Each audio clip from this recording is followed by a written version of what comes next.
What's going on, guys?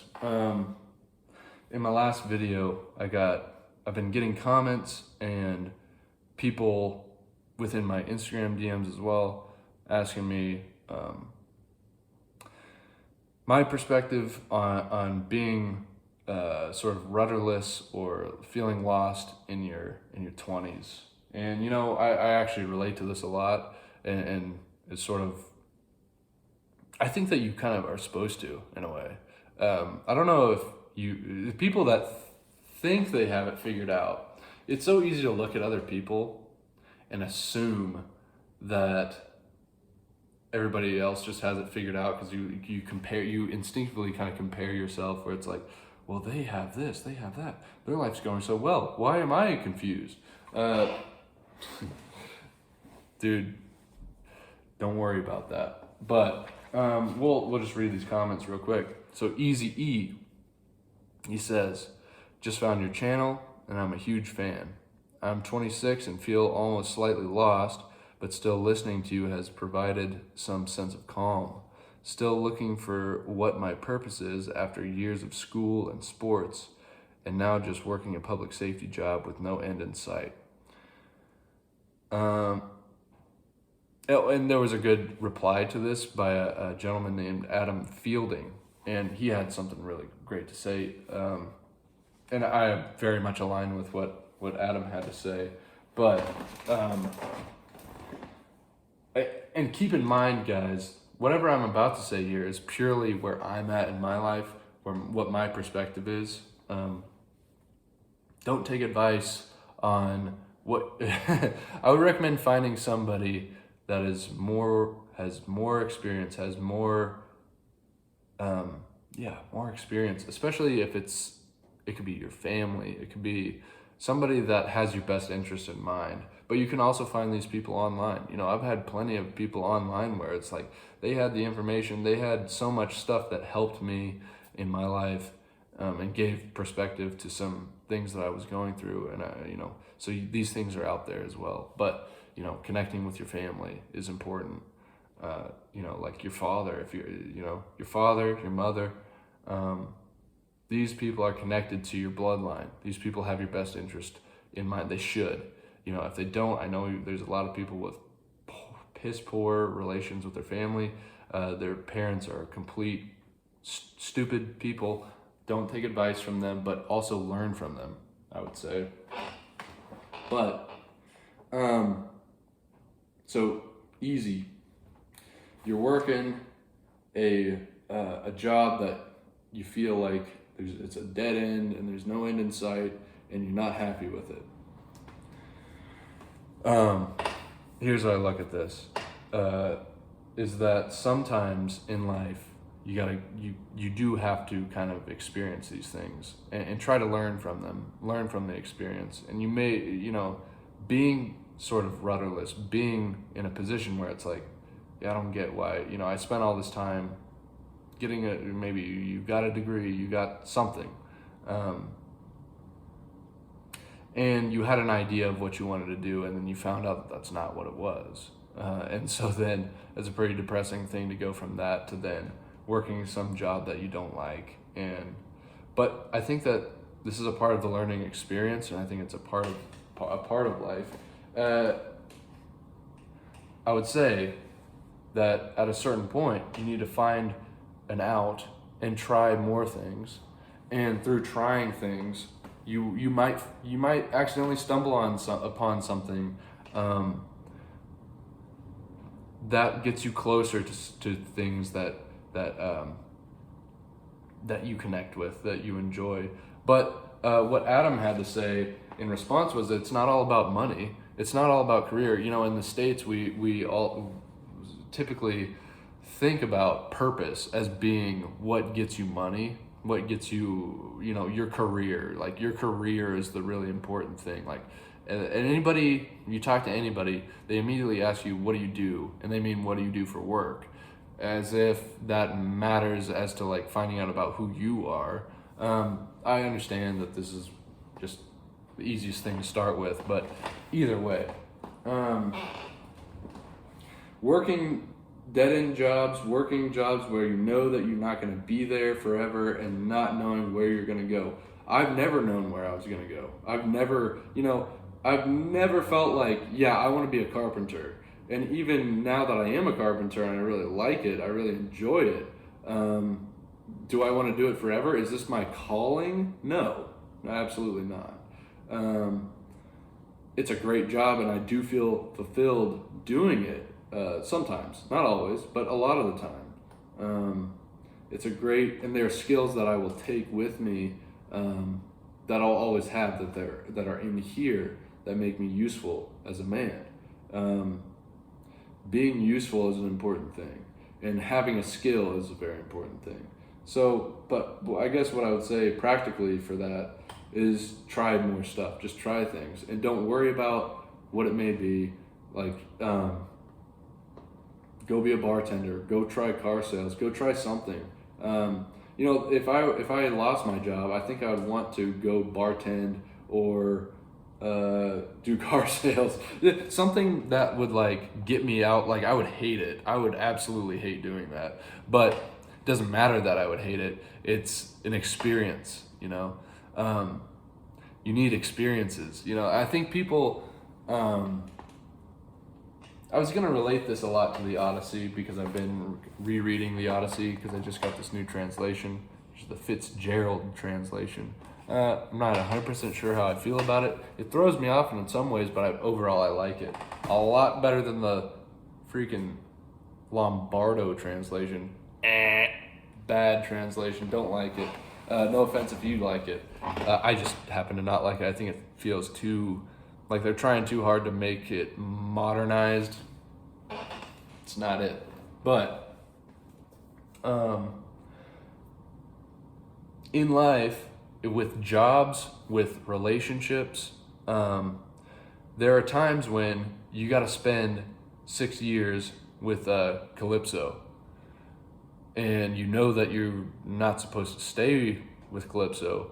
And maybe you get a little comfortable with Calypso, but every night, every morning, you're sitting on the beach and you're crying and you got salt dried on your eyes because you've just been crying so long and you're just depressed because this isn't the job that you're supposed to be in. This isn't the relationship that you're supposed to be in, and you know that you got to get out.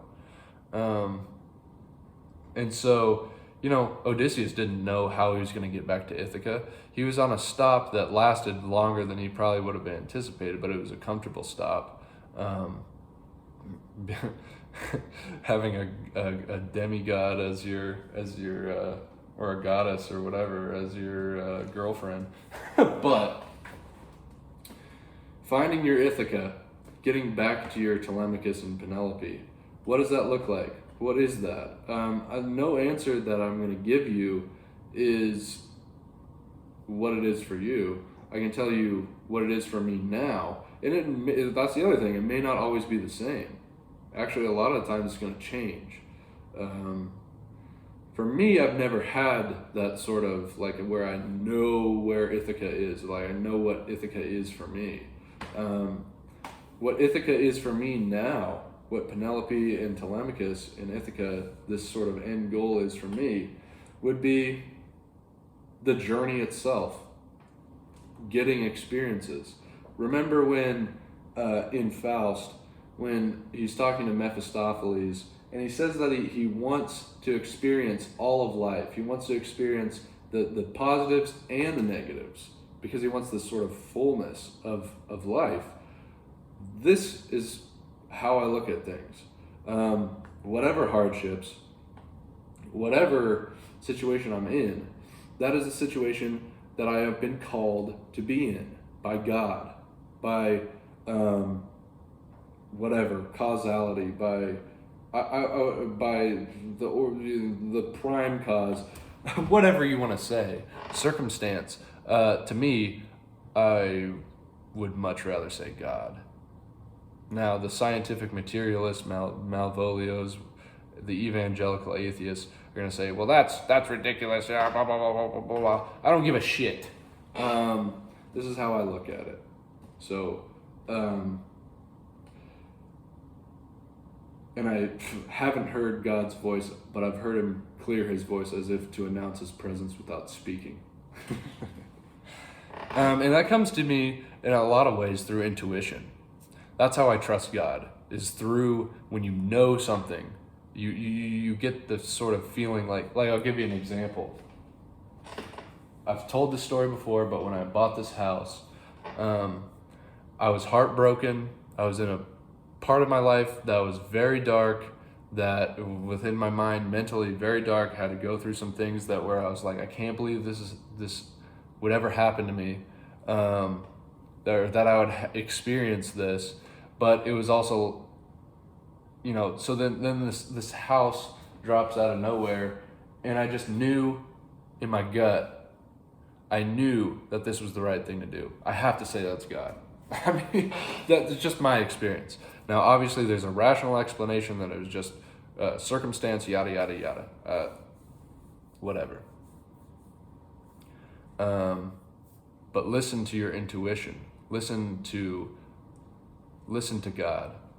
Talk to God. That's something a mentor that I would consider a mentor would be. There's a channel on YouTube, Listen My Son. That's what it's called, Listen My Son. It's the Sultan. I love that guy. And he says, look, even if you don't believe in God, talk to God. Because if he is, even if you don't believe in him, he'll still listen to you. And that's very comforting to me. Because I in my life, I feel like in some ways, like the way Melville sort of talks about the ocean being this sort of open uncertainty. There's no road, there's no landmarks, there's nothing, no direction in the ocean. That's kind of like philosophy within Melville. And the ground is this sort of stability, so I feel like I'm wandering out on the sea, but I'm also very, I love it. And I think that that's where I'm supposed to be. Because to be on the land, I would be like, oh, what's his name? Now I'm just going to connect this back to Moby Dick. I'd be like, oh, man, what was the guy's name? He's only in it for a couple segments of the book, but he comes back to land, and he said that it was as if the earth scorched his feet. He had gotten back from a 4-year trip and immediately set back to sea. Man, that's how I feel. So anything that you sort of feeling like I have to settle on some dogma on something. I think that you can listen to God without doing this. I think that listening to your intuition, listening to where you are called, is part of this. Now, I call that being a free spirit. And people like my dad or like my Uncle Tony, I think that they are free spirits as well. They're Christians. They are free spirits. They are free within the Spirit. Because they are not burdened by these church dogmas. They're not burdened by legalism, by the Pharisees, by the Malvolios. Their relationship is with God, not with what the church tells me I need to be doing or what I can't be doing. You can't enjoy watching this television show. You can't enjoy listening to this music. You can't enjoy smoking a cigar with the boys. You can't enjoy drinking a little alcohol. You can't enjoy any of these things. These are all bad. You can't do it. Your desires, your sexual desires, you need to get rid of those. They're not burdened by this. They are free in the Spirit. They are free to listen to Joe Rogan podcast. Dad, I know you're gonna get that reference. Because they see God everywhere. It doesn't have to do with what these sort of legalistic doctrines tell you. They are free within the Spirit. They are like Alyosha. They are like Zosima. They're not like Father Farrakhan. Those people are who I love and who I aspire to be. But, man, where was I going with that? Being a free spirit, you will be hated by everybody, especially like my dad and my uncle. They'll be hated by everybody, and myself included, because I've said this before. I don't consider myself a Christian because I don't know that God is real. I don't know that God is real, so I'm not going to. I don't know that Jesus Christ died and was buried and was resurrected. So I will not claim that I am a Christian. That's just part of being honest to myself, and not wearing a coat that doesn't fit me because everybody else thinks it looks good. You can admire a coat and try to wear it, but if it doesn't fit, it doesn't matter. Oh man, I'm getting fired up. So bear with me, but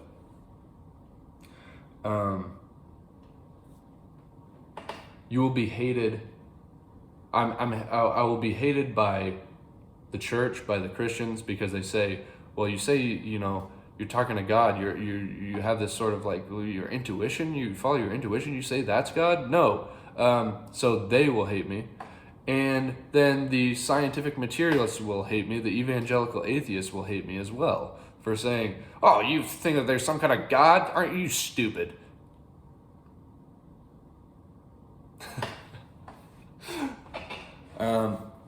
This is how it is, guys. Being free. Be free. Chase whatever do what you are called to do. You may not even, I don't know what I'm called to do, but I trust that I am called for whatever I am doing now. And that may mean mistakes. That may mean that you tell the Cyclops your name and address, and then you get effed by Poseidon, because then all of a sudden, Poseidon, apparently the Cyclops was Poseidon's relation somehow, so now Odysseus has a longer trip, a longer journey. To me, that's not a bad thing, because he got more experience from that. He learned from that. That's how I see my life too. There's been plenty of times where I gave my name and address to a Cyclops, and it puts you in a place you didn't want to be. But guess what? I know that I am supposed to be there, and that I will be better, and I am committed to getting better from whatever that experience is. It's just how I look at it. And so I'm not connected to an outcome of like listening to what other people, because here's the thing, people, whether this is real or imaginary, you get the sense that there is some sort of timeline. There's some sort of like, there's something, maybe there's a timeline, there's a deadline, there's boxes that you have to check. Graduate high school, go to college, get a degree, get a good job, get the wife, get the kid. All these things, it's a pipeline to set up the way that you should be, regardless of how you are. And how you are is how you should be. There are things, that's a tricky statement actually. I'm gonna back up on that one. Because if you have problems and you know they're problems, you need to fix them. Okay, I'm not throwing that out. I'm not just saying, oh, well, do whatever you want. Okay, but when it comes to other people's sort of timeline or expectation of you, whether it be from your parents, your peers, looking at your peers and saying, oh, they have such perfect lives. Why am I stuck here confused? This is not what you were called to do. You were not called to be the same as these people. And you need to trust that God has a plan for you, I think. Or God, intuition, however you look at that, whatever your fate is, amor fati, love of fate, whatever I am is what I am here to do. That is the attitude that I hold with things. And so I'm not really bothered. I'm not really fazed by, oh, what if I can't, what if I don't have enough money what if I don't have enough money? What if I end up alone? Who cares? This is what you were called to do. This is what you are. Enjoy. You may not enjoy it. You may be burdened, but try to have fun. through these things, even through like situations where, yeah, you're not sure what you're here to do, what you're supposed to do. And just enjoy where you're at. I think part of that is being in the moment, which is hard, obviously, but finding a sense of peace with not knowing. Being content. Here's another part of it, man. Being content with not being content. I don't think that there's an end state where you just get somewhere and it's like now everything is perfect. I think you can easily mistake this. It's like, oh, if only I had the wife and kids, if only I had the perfect job, if only I had, if only. When you get these things, they're never perfect, FYI. And then when you get to this sort of attained state of whatever it was, oftentimes it's not what you thought it was, or you grow tired of it. And so it is like in Goethe, where the striving is where the where the real value is, and being satisfied with not being satisfied is a tricky thing to do, but that's where I'm at right now. I'm okay with not knowing what my purpose is. I think that you come to these things, you find things, you pick up things that you could apply the label my purpose to, whether that be career, whether that be starting a family, whether that be whatever it is. If this is what you find enjoyment in, if this is what you feel led to do, I think you should do it. But if you don't know what that is, enjoy the ride and understand that wherever you're at, you're meant to be there. And that's how I look at it. I don't know if that helps at all. I can say a million things to you, and you're never going to stumble on your purpose through what I have to say. I'm just telling you how I feel about it and where I'm at with my life. But it's all just experience, and it's all just things to add to your character sheet, I guess. But a couple practical things you can do, though. Feeling lost, feeling like unsatisfied, find things that you like to do. Find friends, community. Read books. These books are like family. They're like getting into the Odyssey, rereading it has been like, it's like reconnecting with a loved one, or just you feel such comfort and belonging reading these. It's like you can find a lot of solace in books, or at least I do. When I feel like I'm lost, when I feel like there's something that's really bugging me, I love to read and reconnect with old friends. I was thinking about this too in a lot of ways. In War and Peace, it is the epic of with Pierre. Pierre is going through the same thing. Pierre is trying to figure out his life. He's trying to figure out what he's there for. I mean, he gets this sort of like whole situation dropped in his lap of like, oh, what? Now I don't really have any choice in what, I never came to a conclusion on what I wanted to be. I just happened to like be dropped into some role, which would be that he's Count Bezukhov, but that's not what he wanted. And the way that he finds meaning in his life is actually when he loses all of his riches and is in a prison camp, freezing. Okay, this is why hardships are necessary, I think. You find out about yourself. You find out what you value through going through the shit, going through rough times. But, so don't be averse to this. It's impossible not to be averse to bad situations and the things that are hell, being in hell.